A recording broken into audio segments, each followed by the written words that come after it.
Hello, welcome to daily study academy. अभी हमने dimension का क्विक रिवीजन कर लिया फॉर नीट 2021 और उससे पहले फ़िज़िकल वर्ड का हमने रिवीजन किया था और उसमें मैंने बातें आपको बताई थी कि थ्योरेटिकल क्वेश्चन बनता है तो यहाँ से बन सकता है। ठीक है, अभी आपने जैसे कि पीछे देख लिया है, अभी हम एरर को as a quick revision cover करेंगे। ठीक है, डायमेंशन, यूनिट डायमेंशन और एरर बेसिकली एक ही चैप्टर है, लेकिन वीडियो ज़्यादा लंबा ना हो जाए लेक्चर, इसलिए मैंने ब्रेक करके बना दिया है। ठीक है, चलिए एरर में हमें सबसे पहले एब्सोल्यूट एरर पढ़ना है। ठीक है, एब्सोल्यूट एरर क्या आता है? If measured value of a physical quantity are A1 A2 AN। ये सब आपने पढ़े हुए हैं, मैं जस्ट एक बहुत जल्दी से इसका रिवीजन करा दूंगा जिससे आपको दिमाग में वापस से चीज़ें घूमने लगे। ठीक है, absolute error, if measured value of a physical quantity are A1 A2 है डैश डैश डैश AN, है ना, then its actual value will be. अगर किसी फिजिकल क्वांटिटी की measured value suppose A1 A2 है ना, AN तक है, कुछ भी है, तो जो उसकी एक्चुअल वैल्यू होगी, हम आपको पता है हम उसका मीन निकालते हैं। ठीक है, A1 प्लस A2 प्लस सारी वैल्यू को ऐड कर देते हैं और जितनी वैल्यू है उससे नीचे डिवाइड कर देते हैं, जैसा कि यहाँ पे आपको दिख रहा है। ठीक है, तो difference between measured value and actual value, उसी को हम एब्सोल्यूट एरर कहते हैं। The difference between measured value and actual value is called absolute error. ठीक है, उसको ही हम एब्सोल्यूट एरर कहते हैं।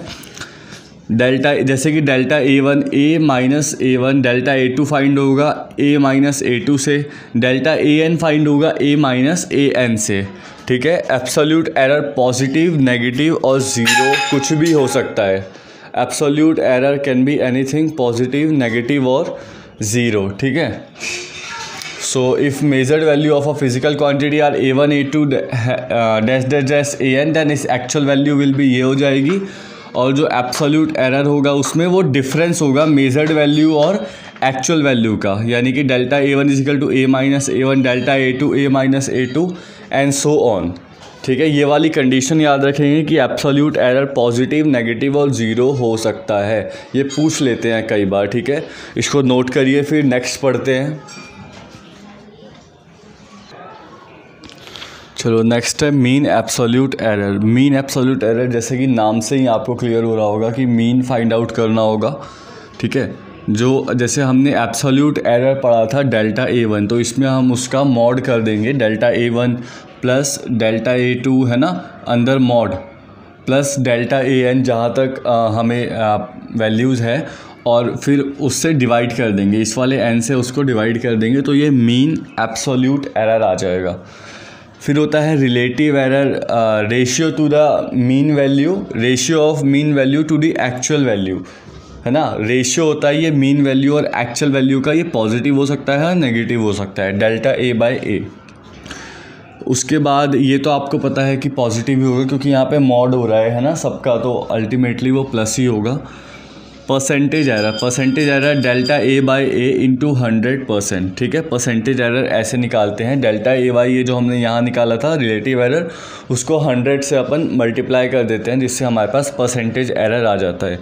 अब आपको पता है कि किसी भी फिजिकल क्वांटिटी को एरर लिमिट के साथ कैसे रिप्रेजेंट किया जाता है। जैसे यहाँ पर एक रफ बना रहा हूँ, A plus minus delta A, इस तरीके से इसको रिप्रेजेंट किया जाता है। किसी भी फिजिकल क्वांटिटी को एरर लिमिट के साथ ऐसे रिप्रेजेंट किया जाता है, A plus minus delta A। ठीक है, जितना भी उसमें चेंज होगा वो हम यहाँ पर ऐसे लिख देते हैं, जितना भी एरर मतलब आएगा आगे पीछे तो उसको यहाँ पे हम मेंशन कर देते हैं। ठीक है, इस तरीके से किसी भी फिजिकल क्वांटिटी को एरर लिमिट के साथ रिप्रेजेंट किया जाता है, इसको नोट कर लीजिए। फिर हम आगे बढ़ते हैं। मेनली हमें इस लेक्चर में ना क्वेश्चंस पे फोकस करना है कि क्वेश्चंस कैसे बनते हैं और क्या क्या पैटर्न होता है और किस किस टाइप के हमसे पूछे जा सकते हैं। ठीक है, नोट कर लीजिए, फिर बताता हूँ मैं।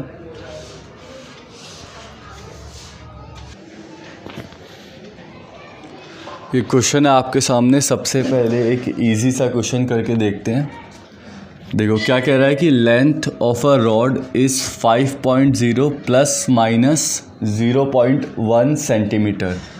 समझ गए देख करके किस तरह? देखो लेंथ अगर बतानी होती सीधा तो बता देता कि 5 सेंटीमीटर है, लेकिन इस फॉर्म में बताने का क्या मतलब है कि भाई एरर है कुछ, देन फाइंड 2 बार लिख दिया है percentage error in measurement of length.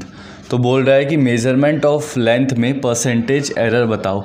सबसे पहले तो समझो कि ये एरर पढ़े क्यों जाते हैं। देखो कोई भी हम पे इंस्ट्रूमेंट होता है ना, फिज़िकल इंस्ट्रूमेंट, खास तौर पे आजकल तो बहुत डेवलप हो रहा है, ख़ास तौर पे थोड़ी सी पहले की बात है जब फिज़िक्स डेवलप हो रही थी तब की बात है। तो वो एक्चुअल वैल्यू मेज़र कर नहीं पाता था चीज़ों की। जैसे मान लो वर्नियर कैलिपर्स है भाई, वर्नियर कैलिपर से जैसे एक वर्नियर कैलिपर से रीडिंग ली तो कुछ और आती थी, दूसरे वर्नियर कैलिपर से ली तो कुछ और आती थी। तो देखा गया कि कुछ ना कुछ एरर आ रहा है, एक्चुअल वैल्यू मेज़र हो नहीं पाती। तो उसको एक लिमिट दे करके लिख देते थे कि भाई इतना ऊपर नीचे से हम बोलते हैं ना कि कितना अमाउंट है, या किसी भी चीज़ को बोलते हैं भाई इतना होगा, 10 होगा, 1-2 ऊपर नीचे। तो इस तरीके से यहाँ पर भी एरर को रिप्रेजेंट किया जाता है। अच्छी बात यह है कि फॉर्मूले कुछ डेवलप कर दिए गए हैं जो मैंने अभी आपको बताया, जिसकी मदद से हम निकाल सकते हैं कि कितना इसमें एरर होगा। तो देखो लेंथ कितनी दी हुई है यहाँ पर, सॉल्यूशन हम इसका कर रहे हैं। लेंथ हमें यहाँ पर दी हुई है 5.0 प्लस माइनस 0.1 सेंटीमीटर। अब मैंने आपको अभी बताया कि किसी भी फिज़िकल क्वांटिटी को एरर की फॉर्म में कैसे रिप्रेजेंट करते हैं, ए प्लस माइनस डेल्टा ए। तो मिल गया, ए हमारे पास ये है, डेल्टा ए ये है।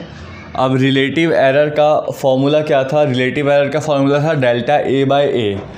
तो रिलेटिव एरर को हम जब 100 से मल्टीप्लाई करते थे तो हमको परसेंटेज एरर मिल रहा था। देखो अभी फॉर्मूले में लिखवाया, तो जो परसेंटेज एरर होगा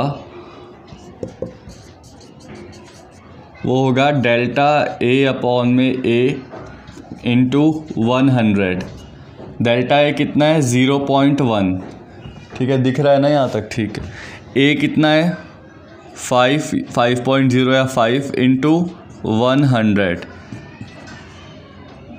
20, ठीक है। सो 1 अपॉन में 10 इंटू 20,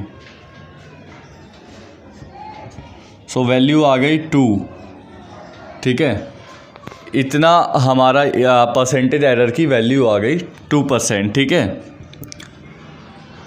सो हमने एरर फाइंड कर लिया मेजरमेंट ऑफ लेंथ में परसेंटेज एरर, वो है 2%। तो ये फॉर्मेट होता है, पहले हमने देखा कि किस फॉर्म में वो दिया गया है, ए प्लस माइनस डेल्टा ए की फॉर्म में है। तो ए पता चल गया, डेल्टा ए पता चल गया, क्योंकि फिज़िकल क्वांटिटी को रिप्रेजेंट करने का यही फॉर्म होता है। फिर हमें परसेंटेज एरर का फॉर्मूला पता था, delta A by A into 100, बस वैल्यू पुट की और आंसर। बहुत इजी क्वेश्चन, जस्ट एक इंट्रोडक्शन देने का कि भाई यहाँ से क्वेश्चन स्टार्ट होते हैं। अब धीरे धीरे और अच्छे लेवल के क्वेश्चन करेंगे, इसको आप एक बार नोट कर लो।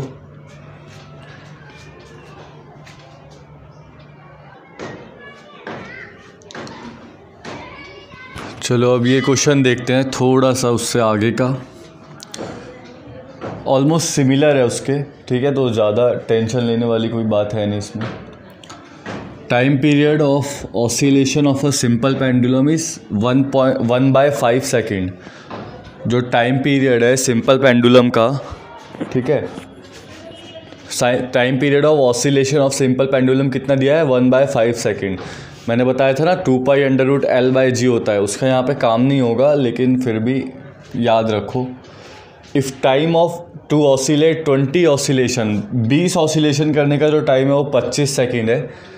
तो हमें फाइंड करना है percentage error in measurement of time. समझे क्वेश्चन, टाइम पीरियड है सिंपल पेंडुलम का 1/5 सेकेंड। 20 ऑसिलेशन करने में, 20 ऑसिलेशन करने में टाइम लग रहा है 25 second. Then find percentage error in measurement of time. तो देखो कैसे करेंगे। इन क्वेश्चन में ना वर्ड्स को पढ़ के, इन क्वेश्चन के वर्ड्स को पढ़ के बस हमें वैल्यू सेट करनी होती है कि क्या चीज़ फॉर्मूले में कहाँ पे किसको पुट करें, ठीक है। बाकी तो करना तो फॉर्मूले से ही है, बिना फॉर्मूले तो ये सॉल्व होंगे नहीं।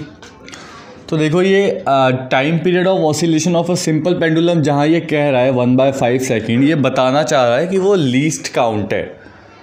लीस्ट काउंट यानी कि डेल्टा ए, किसी भी क्वेश्चन में ऐसा दिया हो, है ना, तो वो लीस्ट काउंट होगा। जैसे कि देखो टाइम पीरियड 1/5 सेकेंड है, यानी कि इससे नीचे टाइम पीरियड नहीं जाएगा, ये लीस्ट काउंट है, इतना तो है ही, ठीक है। तो डेल्टा ए, अब यहाँ पे टाइम की बात हो रही है तो ये डेल्टा टी हो गया। वैसे तो आइडियली इस क्वेश्चन को होना चाहिए था कि time period of simple pendulum is measured by a watch which can measure a least count of 1/5 second.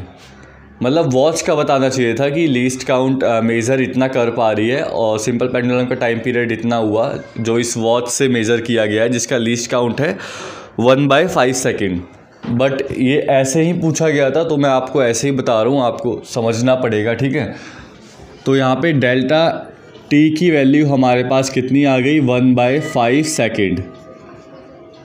और देखो क्या दिया हुआ है, 20 ऑसिलेशन का टाइम पीरियड दिया हुआ है, यानी कि हमें क्वेश्चन में टी दिया हुआ है कितना, 25 सेकेंड। ध्यान रखना ये डेल्टा टी है, जो लीस्ट काउंट है वो डेल्टा टी है और ये जो टी है वो है 25 सेकेंड दिया हुआ है। जो गिवन वैल्यू है उसको ऐसे लिखते हैं, बोला है percentage error. Simple percentage error का बस फॉर्मूला लगाना है हमें। क्या होता है परसेंटेज एरर,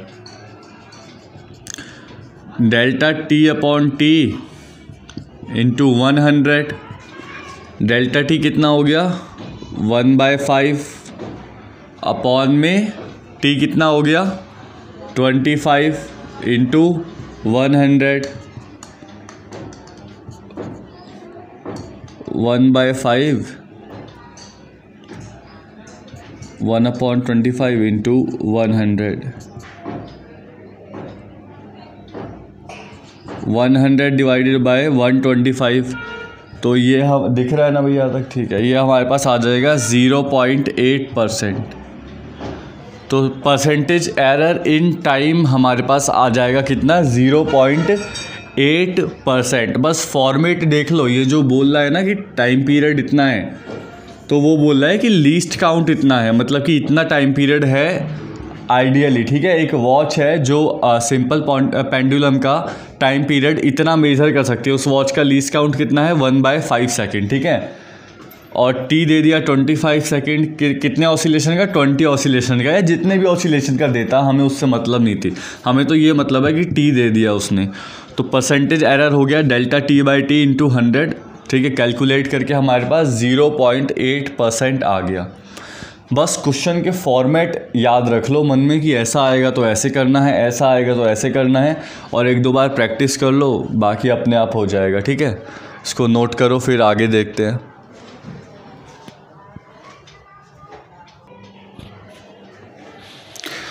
चलिए, अब कुछ कंडीशंस होती है, एरर को कैसे ऐड करते हैं, कैसे सब्सट्रैक्ट करते हैं, ठीक है, और कैसे प्रोडक्ट और डिवीज़न किया जाता है उसको हमें पढ़ना है, ठीक है।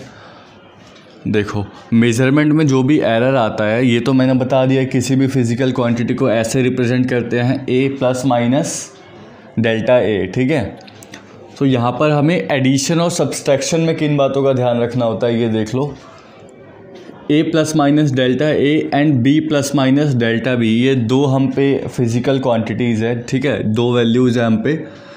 इसको हमें ऐड करना है और इसको हमें सब्सट्रैक्ट करना है। तो कैसे करेंगे, एडिशन तो होगा, देखो सिंपली एडिशन हो जाएगा कि इस वाली वैल्यू को इससे ऐड कर देंगे A प्लस बी, है ना, जिससे कोई वैल्यू ऑब्टेन होगी P, और जो ये डेल्टा वाली वैल्यू है उनको आपस में ऐड कर देंगे delta A plus delta B, यानी कि ए बी वाली वैल्यू ए बी में ऐड कर दी आपस में, और डेल्टा वाली वैल्यू डेल्टा में ऐड कर दी आपस में। तो P प्लस डेल्टा Q कोई अदर वैल्यू मिली तो सिंपली एडिशन में तो P प्लस डेल्टा Q करके इसको रिप्रेजेंट कर देंगे, ठीक है। इसको इससे ऐड कर दिया और इसको इससे ऐड कर दिया। लेकिन सब्सट्रैक्शन में क्या होता है, सब्सट्रैक्शन में A minus B is equal to जी, ये तो ठीक है, ये वाला वैल्यू तो हम ऐसे ही सब्सट्रैक्ट करेंगे, लेकिन हम डेल्टा A में से डेल्टा B को सब्सट्रैक्ट नहीं करेंगे, क्योंकि हम हमेशा मैक्सिमम एरर लेते हैं, इसलिए हमें यहाँ पर प्लस ही करना है, ठीक है। बस आप इतना ध्यान रखो कि सब्सट्रैक्शन में A माइनस बी ये तो ठीक है, लेकिन delta A minus delta B नहीं होगा, delta A plus delta B ही होगा। ये रहा delta A plus delta B, जिससे कोई हमें अदर वैल्यू ऑब्टेन होगी। मैंने यहाँ डेल्टा H मान करके लिख दिया है, ठीक है। सो y माइनस डेल्टा वाई आ गया g माइनस डेल्टा h और x प्लस डेल्टा x आ गया p प्लस डेल्टा q। ठीक है, जब प्लस करेंगे तो क्या होगा a प्लस बी और delta a plus delta b, लेकिन जब माइनस करेंगे तो a माइनस बी और delta a minus delta b ना होकर delta a plus delta b ही होगा। ठीक है, अब दूसरी कंडीशन देखते हैं, प्रोडक्ट और डिवीज़न वाली। क्वेश्चन इस फॉर्म में बनता है इसलिए इसको ऐसे ही पढ़ाया जाता है इसके अंदर। ठीक है, देखो अगर कोई हमें वैल्यू दी है x is equal to a raise to the power p b raise to the power m divide by c raise to the power n, तो और उसमें बोल देगा, ऐसे क्वेश्चन में रिलेटिव एरर को निकालने को बोलता है, तो बोलेगा relative error in measurement of x। ठीक है, प्रोडक्ट और डिवीज़न में यही कंडीशन है जिसको हमें पढ़ना है। ऐसे क्वेश्चन में हमेशा रिलेटिव एरर निकालने को बोलता है, तो जब रिलेटिव एरर निकालने को बोलता है तो आप जानते हैं डेल्टा x बाई एक्स से रिप्रेजेंट करते हैं। तो देखो ये वाली, ये जो p है ना, ये यहाँ आ जाएगा, p delta a by a, फिर m delta b by b, फिर n delta c by c, यानी कि a की पावर जो p है वो कोफिशिएंट में आ जाएगी और डेल्टा a बाई a, यह हमें क्वेश्चन में वैल्यूज़ गिवन होगी, plus m delta b by b plus n delta c by c। ठीक है, ये दोनों कंडीशन है जो हमें यहाँ पर ध्यान रखनी है, मेनली इसको ध्यान रखना। अभी इसके ऊपर एक क्वेश्चन करते हैं, अभी आपको क्लियर हो जाएगा क्वेश्चन से, उसके बाद आगे बढ़ेंगे। ठीक है।